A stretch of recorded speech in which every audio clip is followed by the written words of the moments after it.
NIS2, this buzzword. What does it mean for you? What does it mean for your company? I'm going to take you through a small presentation that will explain how it will affect you and your company. Let's take a look at the reasons why we have a NIS2 cybersecurity law. The reasons are that we live more and more in a digitalized world.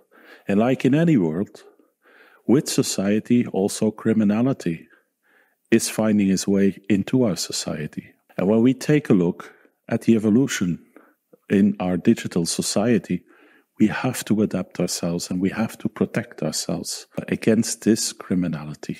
Let me give you a couple of figures to show you how important it is for our entities and for you in your daily life.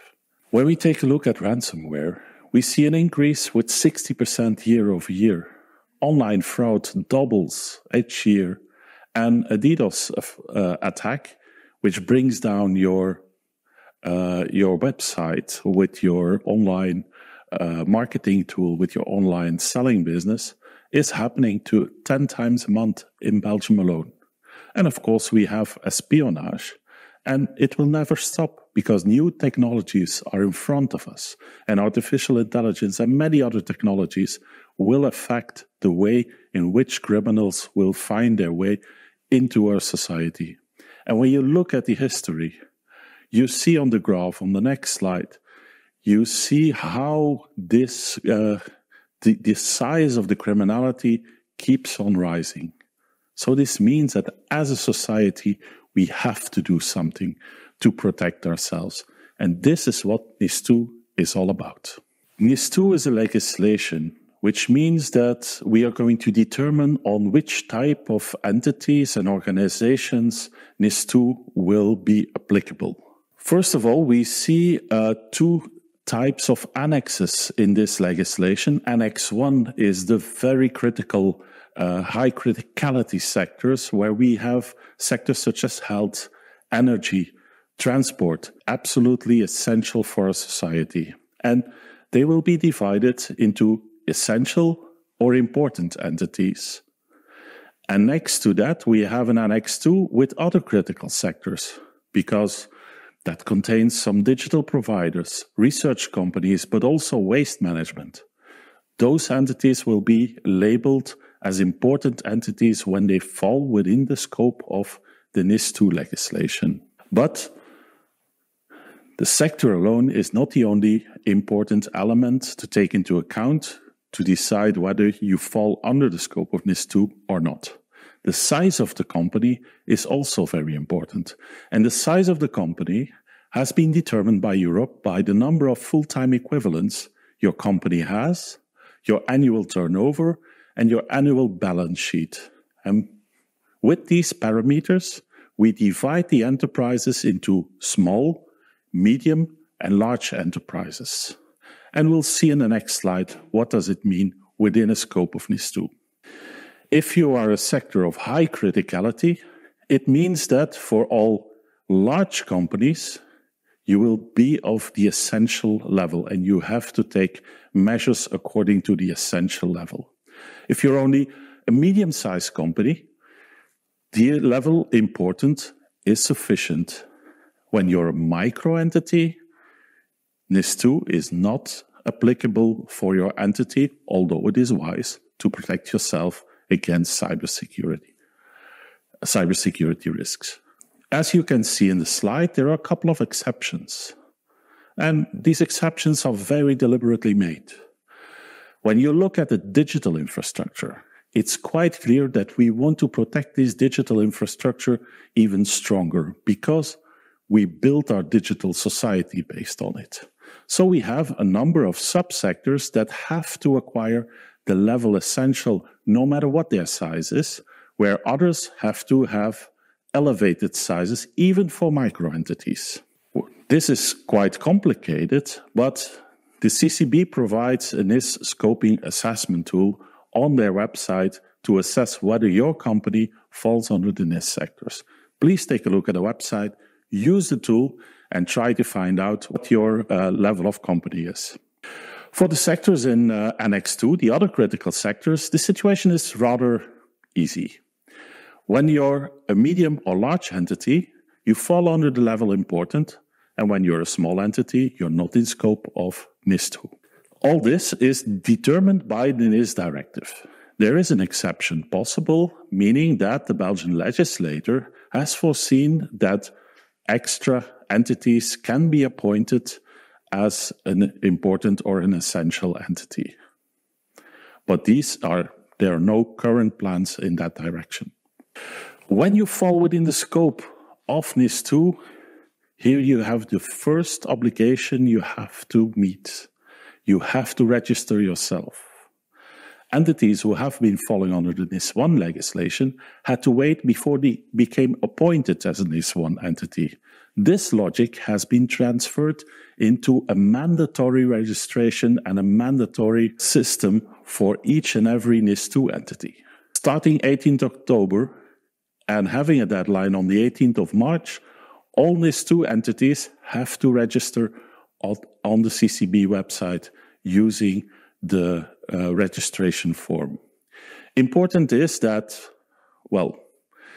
it's not only a registration as NIS2 entity, but the CCB also provides services through this registration mechanism. So you will also profit from information that CCB can bring to you to protect yourself against cybersecurity.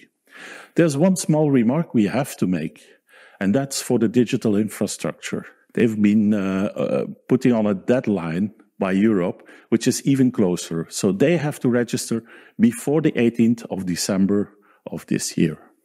Now, legislation also means that there are a lot of competent authorities involved. And in Belgium, we collaborate a lot with these competent authorities. And let me explain you a little bit into detail. What does it mean? At the center of the collaboration, the center of the coordination is the CCB, who is monitoring the implementation of NIS2, who is providing also support in case you have an incident, because that can always happen through our cyber emergency response team. And we will also supervise the implementation of NIS2 to encourage you to take the right measures and to sanction the entities that don't take the necessary measures. It is important that we don't do this alone. We collaborate with the sectoral authorities. We even have the possibility of doing joint inspections by profiting from the cybersecurity knowledge of the Cybersecurity Center together with the sectoral knowledge of the sectoral authorities. We think we can provide entities with the most correct support, and we can provide our society with the most safe cybersecurity attainable. Next to that, Cybersecurity Center is also responsible for the coordination on a European level. Through the CSERTS network, NIS Cooperation Group and the Cyclone Group, all events are coordinated, and when there are incidents, information will ripple through to our sectoral authorities, our national authorities, but also to the entities to which a foreign incident might have an impact. So a central role for the CCB, but certainly together with every sectoral authority involved. That's something I want to stress out today. Then let's come a bit more into practice. Cybersecurity measures, what is required by NIS2? Let's take you through it. First of all, you have to take your measures for your whole entity. It is very important. In NIS1, we only talked about essential services. But when you look at a cybersecurity attack, they enter your company at the most vulnerable place, and they will move laterally along your network to affect those services that touch you the most.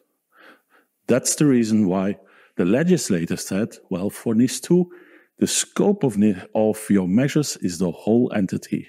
Also, the governance and the management part is much stressed in this legislation. The management not only needs to follow cybersecurity training, but they have to approve the cybersecurity risk management measures, they have to oversee the implementation, and they have to adopt policy on trainings for staff. And very important, they are liable for non-compliance. It is something for which a lot of boards are are sensitized, and which it is important, but the meaning of sensitizing this and making a board liable for this is not sanctioning. It's trying to get everybody engaged in trying to provide the required cybersecurity. Which cybersecurity needs need to be implemented? Well, that's a lot. We see policies, incident handling, business continuity planning, and so on. You see 10 or 11 kind of cybersecurity measures to be implemented. When we looked at this legislation, it was quite clear that we had to make tools to make this more easy for you. And in Belgium, we decided to provide the Cyber Fundamentals Framework and the ISO 27001 standard as a help for entities to take the required measures. Important is that by using those kind of frameworks, we can tackle also another obligation on which I want to zoom in. Supply chain. As an NIS2 entity, you often collaborate with other entities on your digital infrastructure, on your digital services. They have an impact on your cybersecurity. This protection is what we call supply chain protection. And by using certification, by using frameworks, we give you the tools to facilitate supply chain protection in an easier way.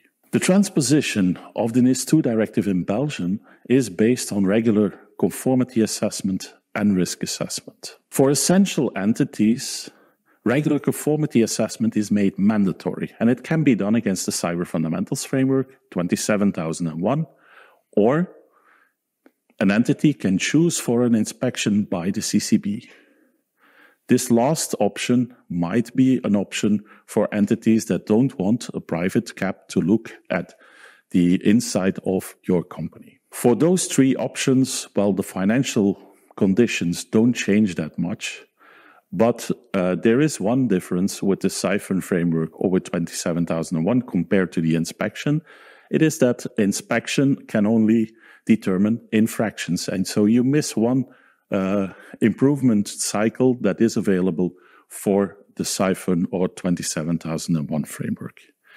This for essential entities. It is also important that we made it available for important entities, and they can conduct regular conformity assessment on a voluntary basis.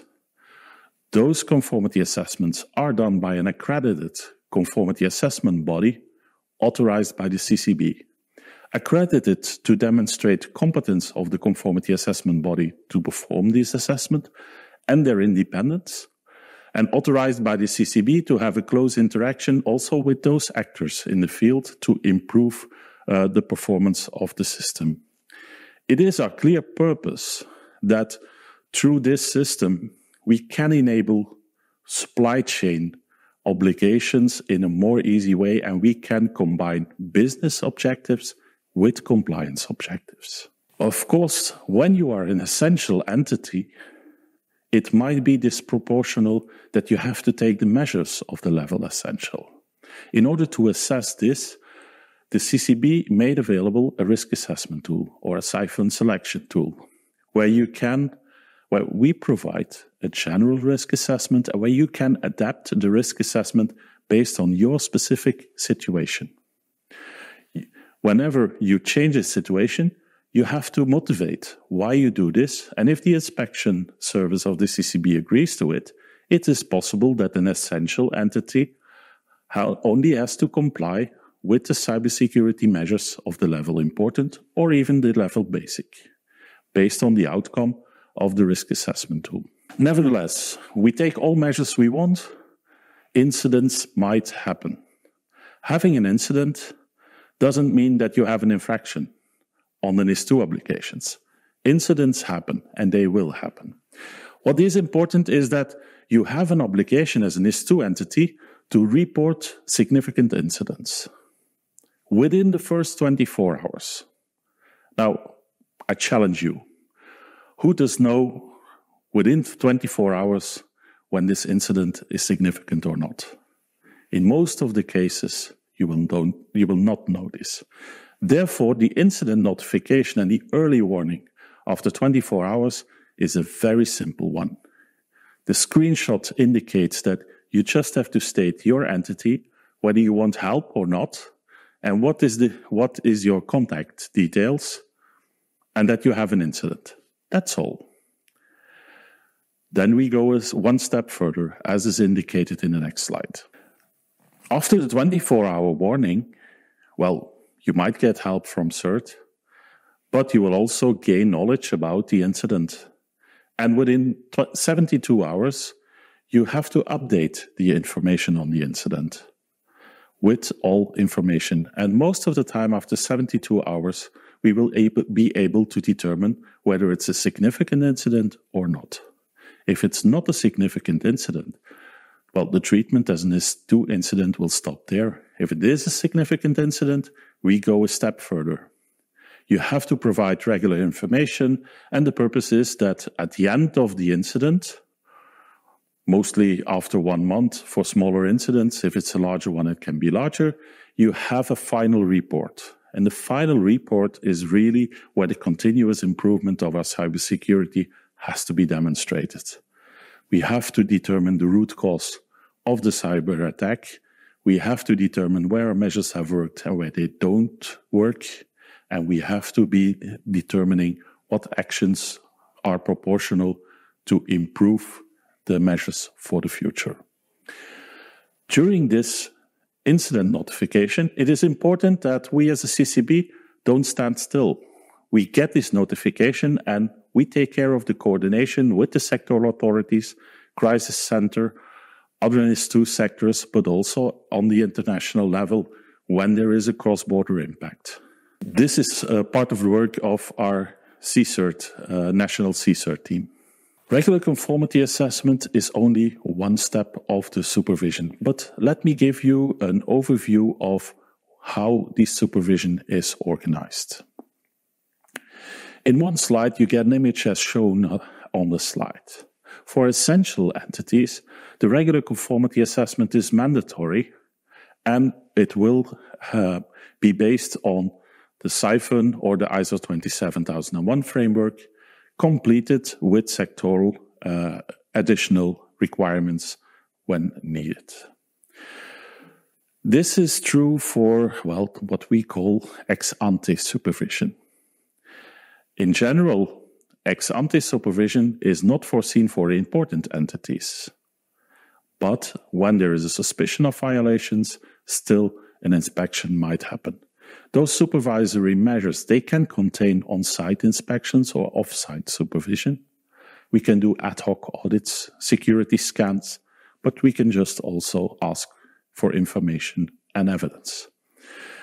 Important is that throughout this conformity assessment, you can obtain a presumption of conformity, a presumption of conformity that can only be reversed by the inspection team.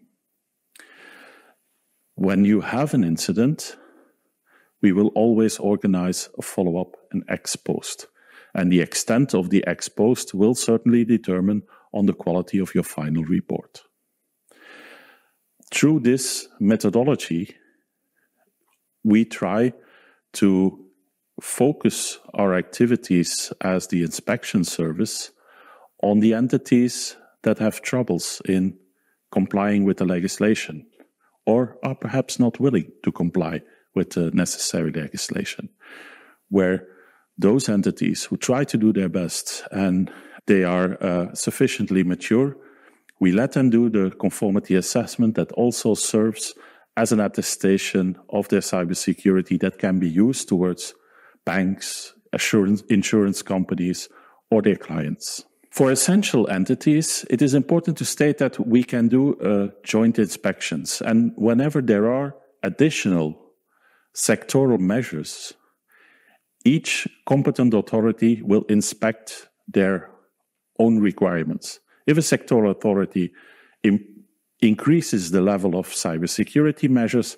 they will inspect the increase of those cybersecurity measures, while the CCB will still be inspecting the common cybersecurity measures. Also, after incidents, it is possible that we do these inspections together, whether there are additional or no additional measures.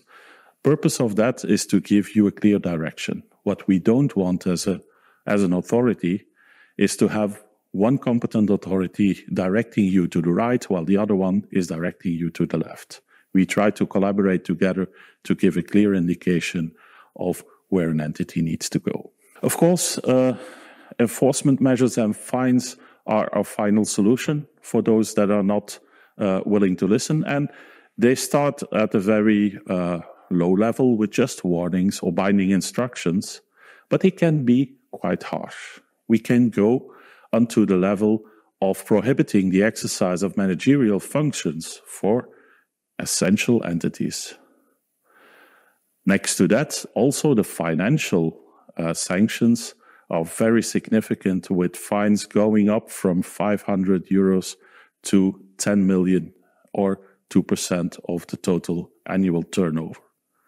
And it is important that if you have an infraction which is repeated within a period of 3 times, the fines can even be doubled. So let's all work together and let's protect ourselves, and let's not get into this sanctioning, please. This concludes a little bit the explanation of NIS2. And that will leave you with the question, what do we need to do by when? Let me give you a short overview. As an essential entity, your first deadline starts 18th of October. You have to register. If you're not in the digital sector, you have 5 months. If you're in the digital sector, you only have 2 months. As from the 18th of October, if you have a cybersecurity incident, you're obliged to notify.